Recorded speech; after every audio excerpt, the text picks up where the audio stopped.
Hello everyone, and welcome to another episode of Minimalist Gourmet, where today I'll be teaching you how to make the absolutely delectable dish of chicken parmesan. It's crispy, it's saucy, it's cheesy, it's juicy, and 100% delicious. Let's get started.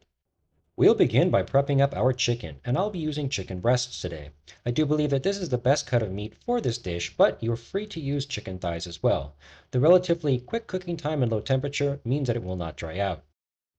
I'll be running my knife down the center of this chicken to make cutlets. This will achieve two things. One, it's going to thin out the chicken piece so it's not so thick and it'll cook a lot faster, as well as evening it out so that everything will be finished all at the same time. Now I'm cutting it because it's a little quicker and simpler to do today. However, if you prefer, you can absolutely use a meat mallet to pound these out into a large cutlet. That's up to you. Your prepared chicken pieces should look a little something like this. The important part is that they are thin and one even thickness throughout. You want to season both sides of your chicken pieces very well with some salt. Don't worry about other seasonings, we'll be adding that later on in the dish.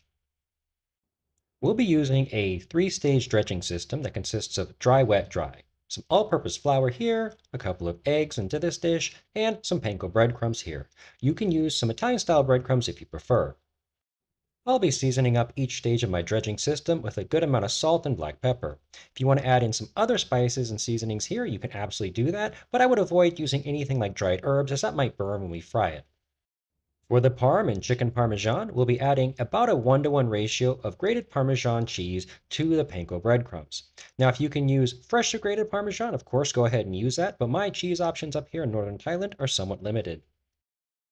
Now the last thing we need to do before assembly is make sure that everything is well mixed and that the eggs are scrambled very well. This will help us when we go to assemble and make sure everything is evenly coated with all that seasoning. And you're going to need a plate or a tray to place your coated cutlets on after they've been breaded. First thing we're going to do is coat each of our cutlets here in some of this all-purpose flour. You want to make sure to get all the surfaces well coated, but shake off any excess. This will create a nice foundation that will help prevent the coating from sloughing off later after being fried. So give it a nice little shake after coating all the surfaces, and we're going to go straight into our egg wash. Again, you want to make sure to coat all the surfaces well in egg and allow any extra to drip off before placing it into the panko and parmesan mix. Place it into the panko and parmesan mix here and make sure to coat all the surfaces very well. Additionally, I really like to give this a nice little press so that it sticks well into the surface and you get a nice thick coating of this crunchy and delicious panko and cheese. So go ahead and feel free to give it a nice little press, but don't be too aggressive here. Make sure that everything is well coated. Again, a very gentle shake before placing it on the plate and moving on to the next piece. After coating your last piece of chicken, allow them all to sit at room temperature for a good 10 or 15 minutes. This will allow that coating to set completely, and that way it won't fall off later when you're cooking it. Trust me, don't skip this step. Your patience will be rewarded. While your chicken is resting, you can heat about a ½ inch of oil to about 325 degrees. You do want this to be a little bit lower than 350 here. I think it works a little bit better. It doesn't overcook the chicken. Now, I'm using vegetable oil today, but you can absolutely use olive oil in this case, and it is a bit more traditional. When placing your chicken cutlets in, make sure to set them facing away from you so any splashes won't happen towards you. We're going to fry it on this first side here for about 3 minutes. And after 3 minutes, we can see that our first side is golden brown and delicious. That is looking yummy. So we're going to go ahead and give it a flip.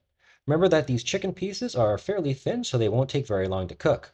We're going to cook it on the second side again for about 3 minutes.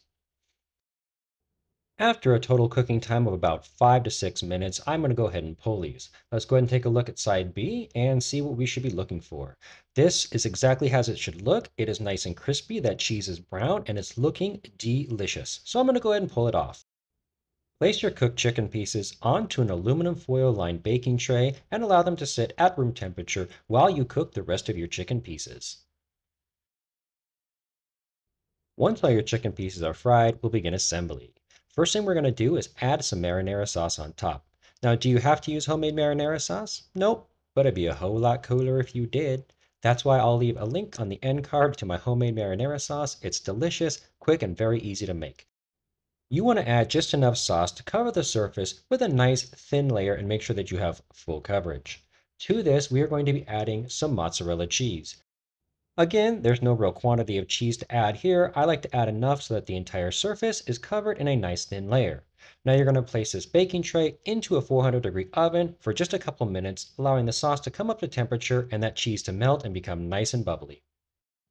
I pulled my chicken after about 6 or 7 minutes in the oven, and this looks delicious to me. The cheese is nice and melted and bubbly, the sauce is heated through, and you can see that the bottom of the chicken is also bubbling, so I'm going to call this good. You do want to let it sit for about 3 or 4 minutes before serving so that it can set. I'll be serving my chicken parm with a nice bed of pasta and some more of that delicious homemade marinara sauce. You should definitely check out that video at the end. Another great use for this chicken parm is to place between some bread with a little bit more of that marinara sauce and have a delicious chicken parm sandwich. You should definitely try that out as well. And guys, it really is just that easy to make this delicious chicken parm at home tonight. It's crunchy, it's gooey, it's cheesy, it's saucy, it's juicy, it's 100% delicious, and definitely worth your time to try out. I want to thank each and every one of you for watching today. I do appreciate your time, and I hope to see you all again here real soon on the next episode of Minimalist Gourmet.